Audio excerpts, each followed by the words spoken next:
The Lord be with you. And with your spirit. A reading from the Holy Gospel according to St. Luke. Glory to you, O Lord. On a Sabbath, Jesus went to dine at the home of one of the leading Pharisees, and the people were observing him carefully. He told the parable to those who had been invited, noticing how they were choosing places of honor at the table. When you are invited by someone to a wedding banquet, do not recline at table in the place of honor. A more distinguished guest than you may have been invited by him, and the host who invited both of you may approach you and say, "Give your place to this man," and then you will be assigned with embarrassment to take the lowest place. Rather, when you are invited, go and take the lowest place, so that when the host comes to you, he may say, "My friend, move up to a higher position." Then you will enjoy the esteem of your companions at the table. For everyone who exalts himself will be humbled, but the one who humbles himself will be exalted. Then he said to the host who invited him, "When you hold a lunch or a dinner, do not invite friends or your brothers or your relatives or your wealthy neighbors, in case they may invite you back and you have the payment. Rather, when you hold a banquet, invite the poor, the crippled, the lame, and the blind. Blessed indeed will you be because of their inability to repay you, for you will be repaid with the resurrection of the righteous."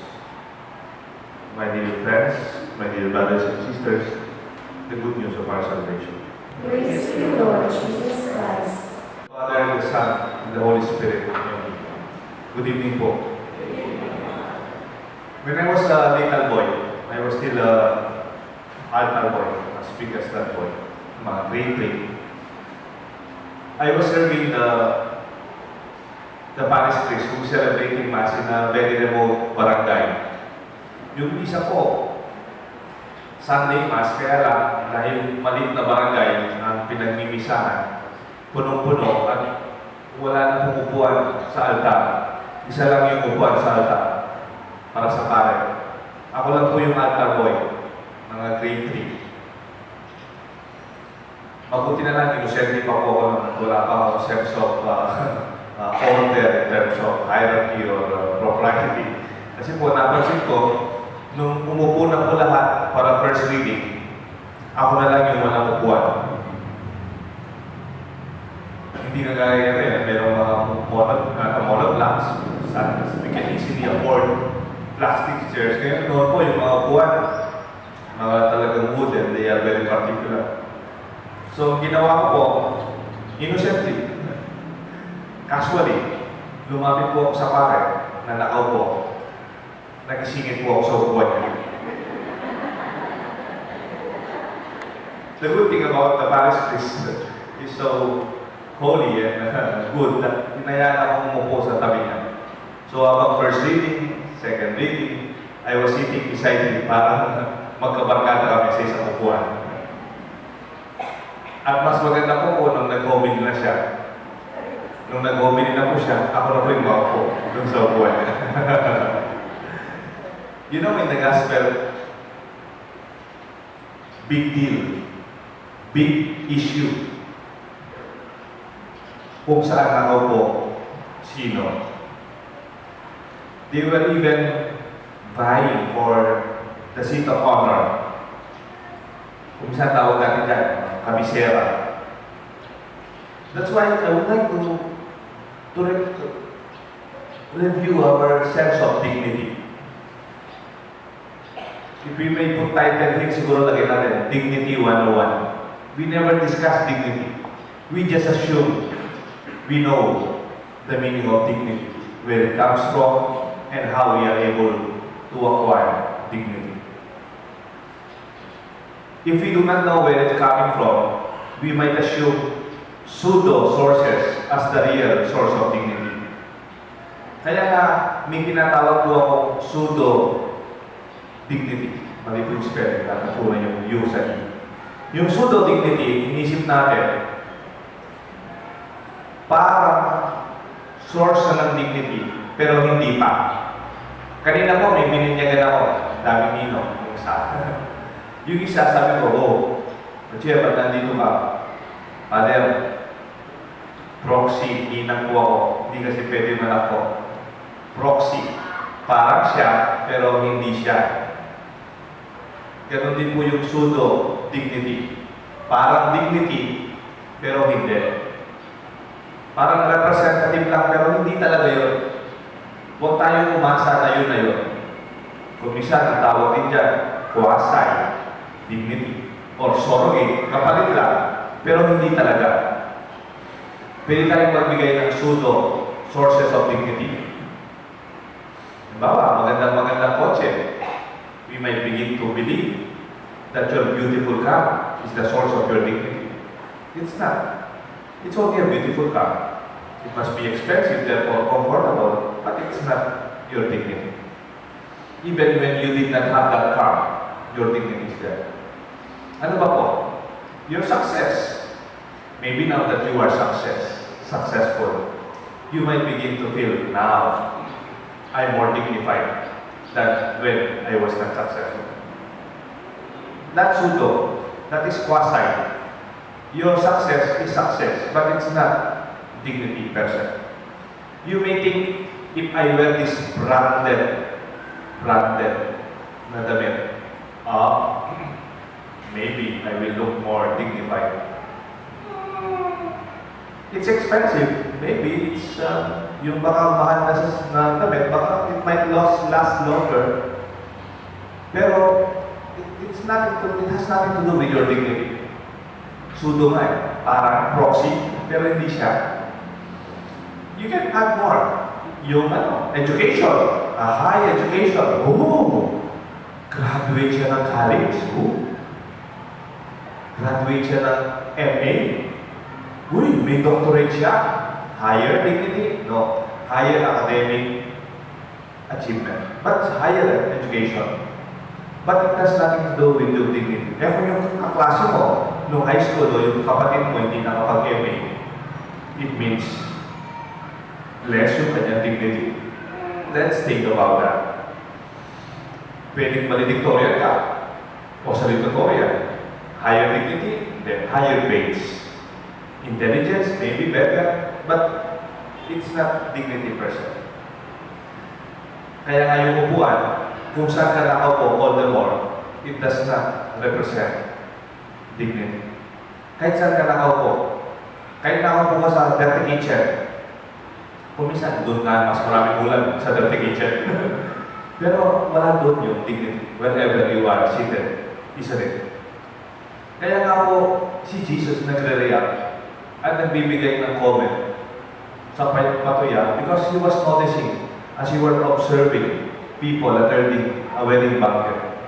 They were lobbying para pumapwesto sila kung saan sila makakaupo. They think that chair represents their dignity. It's pseudo, it's quasi, it's surrogate, it is proxy to their dignity.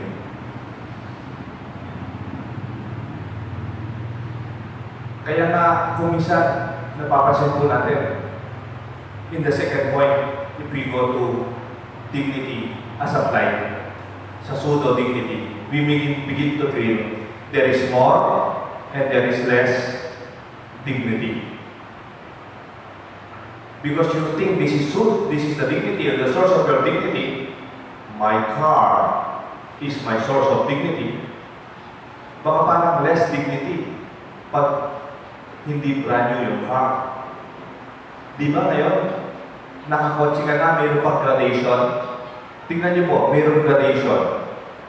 Bumili ka na ng kotse, mayroon pang level siya. Kung automatic, kung anong level yan. Kahit anong brand ng kotse, mayroon pang level kung anong klase. Para as if the dignity follows. Kung minsan, sumakay ka nga ng aeroplano, mayroon pang level. Di ba sa airplane, sumakay ka nga ng aeroplano, mayroon first class, mayroong business class, mayroong class, economy. Maganda yung pagka-package, economy.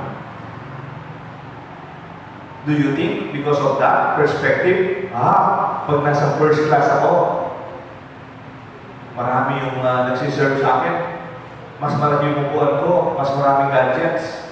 Does that mean my dignity is higher than those who are in the economy? No, it does not follow. Ang sigurado lang doon, mas mahal ang babayaran mo. But your dignity, it's not. It is comfortable, of course, but the dignity does not follow. Let us not confuse that. For Jesus, that was very clear. And in one way or another, let us avoid thinking from the perspective of dignity as more or less. Because it will depend on sino yung masipag, sino yung successful, sino yung meron, sino yung wala. Maybe economically, academically, professionally, in terms of services and the materials we buy, it's okay. But we believe that our dignity is given and it is constant.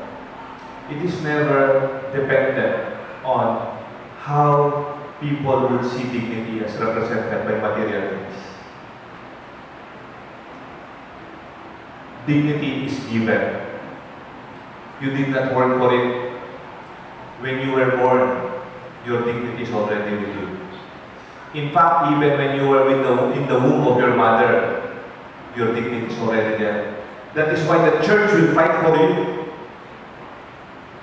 Even if you are a congressman and a baby in the womb of the mother, your dignity the same.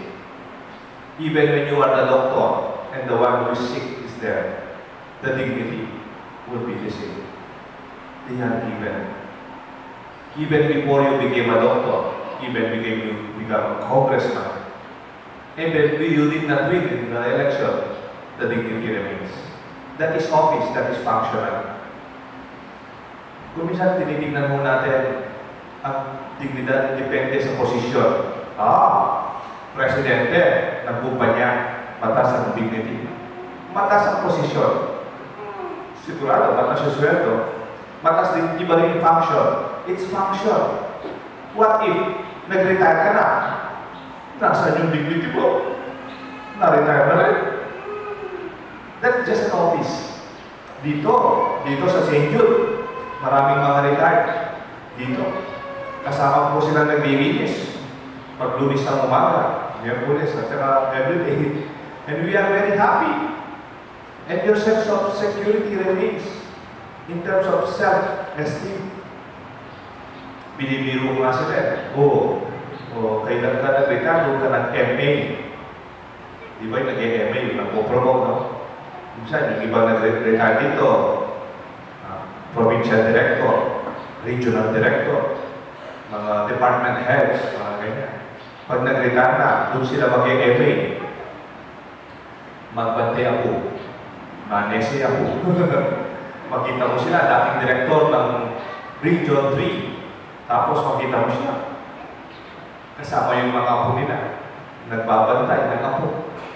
Do you think the dignity is less? No. I'm assured maybe they are more relaxed with their apo. Less stress. Less distress. The office is an office, it's a function. Never embrace it. Kaya nga yung image na upuan, di ba yung iba, pag naupo, ayaw na umalis sa upuan. Marami ng revolution, marami ng gera nangyari sa ganyan. Sa Egypt, sa Iraq, sa iba-iba, ngayon sa Syria, because they cannot let go of the chair. They think that dignity, their identity remains on that chair. No, let go. And live a life bigger beyond that position. Come and go, but the dignity is given and it is constant.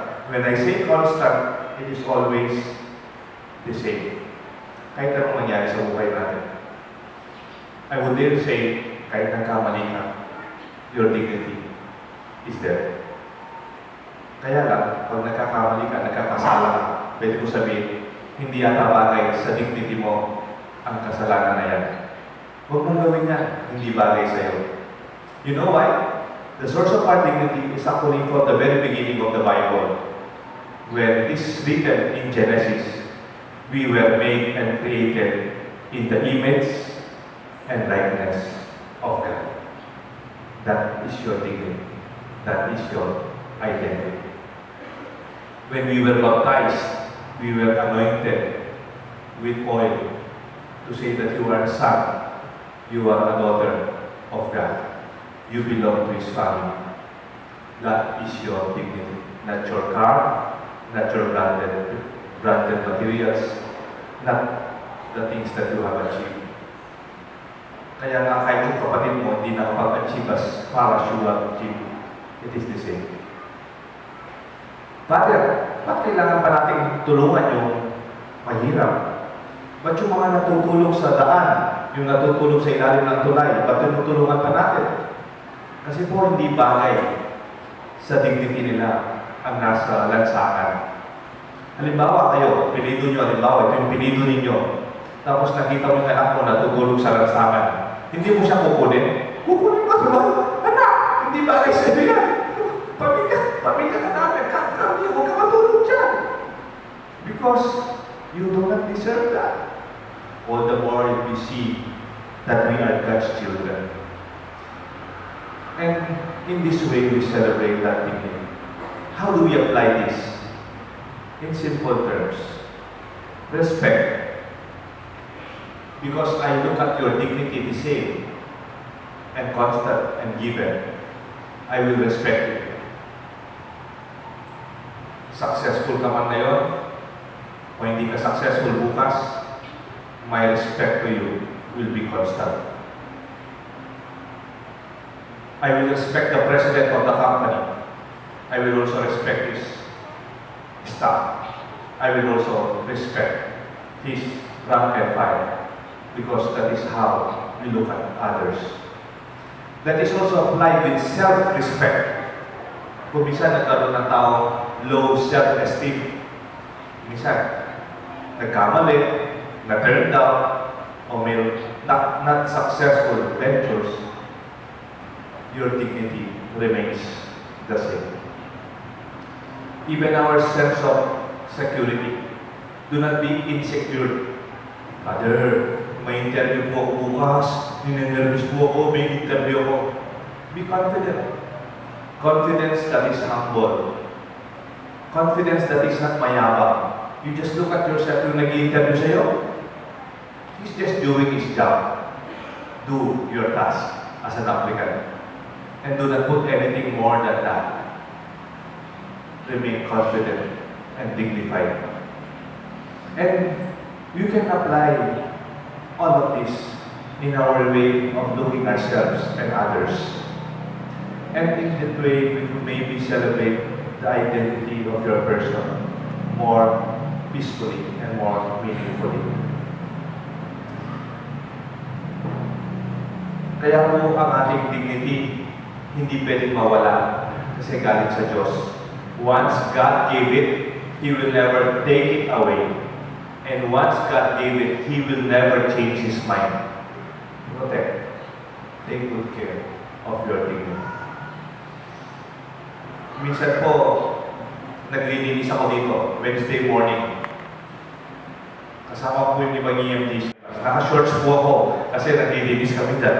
Medyo hindi po ako malinis sa tsura. Naglilinis po ako. Nag-alis po kami parang sa flooring dyan ng parking. Nag-alis po kami dumi sa parking floor. May dumating na magandang kotse. Eh, ako po yung nasa dulo dito. Binuksan yung bintana ng kotse. Boy!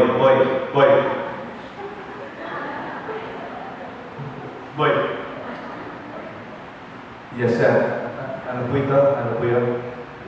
Saan ang opisina dito ng parokya? Yun po, sir, dun sa may bintana ng dulo doon po yung office ng parokya, sir. Thank you, boy. Dumiretso po, sir. Then after some time, naglinis na po ako. Then, inurong mabilis yung kotse. Boy, di mo sinabi ko pala yung pare. Ay, ako nga po, sir. Ano po yun? Magpapabless sana ako ng bahay eh. Yes, sir. Sige po. Sige, bless tayo. Kailan po? Bigay niyo po yung schedule niyo sa secretary. Once I'm available, I will there to bless your house. Sige, salamat. Father, boy, salamat. You know, I was just smiling. You know why? To tell you frankly, I was never insulted. I was never offended. Because I was just confident, humbly confident who I am. I may be looking so dignified with what I'm wearing now. I would have the same sense of dignity and confidence when I'm cleaning the house and cleaning the place. Nothing is lost. Kaya sana I pity those people who are not recognized and they will be offended. Hindi in-acknowledge ang pangalan ko. Ba't hindi yung pangalan ko yung pinakauna, pinakamalaking binigay ko? Ba't hindi nakasulat yung pangalan ko dyan? Ba't mali yung spelling ng title ko? Director 3 ako, hindi 2. I earned that. I deserve that. Hindi ako Vice President. Ako ay Senior Vice President. Correct it. Okay. But you know, you are more than those titles. Celebrate your identity. Beyond those titles, there's a called quasi, pseudo, proxy dignity. With or without those titles, your dignity as a son of God remains.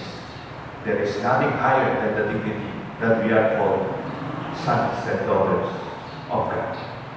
May God bless us all. In the name of the Father, the Son, and the Holy Spirit. Amen.